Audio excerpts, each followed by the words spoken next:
When my wife, Layla, sat me down one evening with a serious look on her face, I thought she wanted to discuss our future plans, maybe even kids. Instead, she told me she wanted her freedom. She claimed marriage felt like a cage to her and that she couldn't continue living under rules and expectations. My heart sank, but I kept calm and asked her if there was someone else. She hesitated for a moment, then admitted she had been seeing another man for months.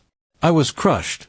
The woman I had loved and trusted for 6 years was not only cheating but also trying to justify it by calling it freedom. She spoke as if she was the victim, telling me that love shouldn't come with boundaries. I felt betrayed, but instead of yelling, I quietly told her if freedom was what she wanted, I would give it to her, completely. That night I didn't sleep. I thought about everything, how I had worked overtime to support her studies, how I had sacrificed vacations and luxuries so she could chase her dreams, and how I had been blind to the late-night messages and girls' trips. She wanted freedom, but I knew freedom had a price, and she was about to pay it. The next morning, I went to the bank and withdrew half of our joint savings, money that rightfully belonged to me. I contacted a lawyer and filed for divorce immediately. Then I started moving my belongings out of the house while she was at work. I left only the things that were hers, and not a single trace of me remained. When she returned home later that evening, she was stunned to find the house empty. She called me in panic, asking why I had left like that. I calmly told her, "You wanted freedom. Now you have it. No strings, no support, no husband." She tried to argue, but I hung up before she could manipulate me again.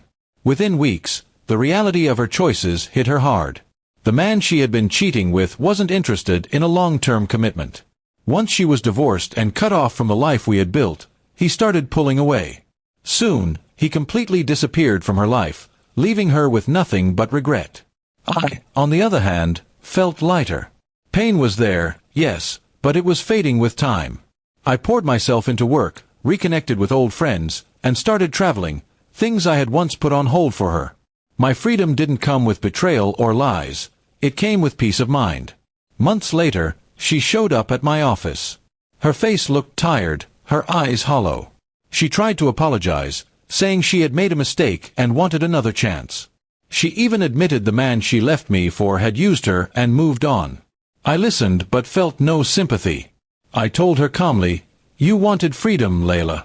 And now you know the cost of it." She broke down crying in front of me, but I didn't waver.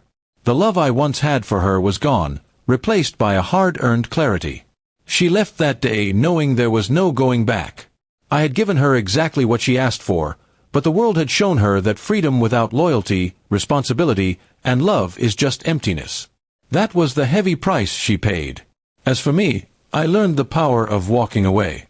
Betrayal had scarred me, but it also taught me to value myself more. Some people only realize what they had after they lose it, and she was one of them. In the end, her freedom destroyed her, but mine saved me.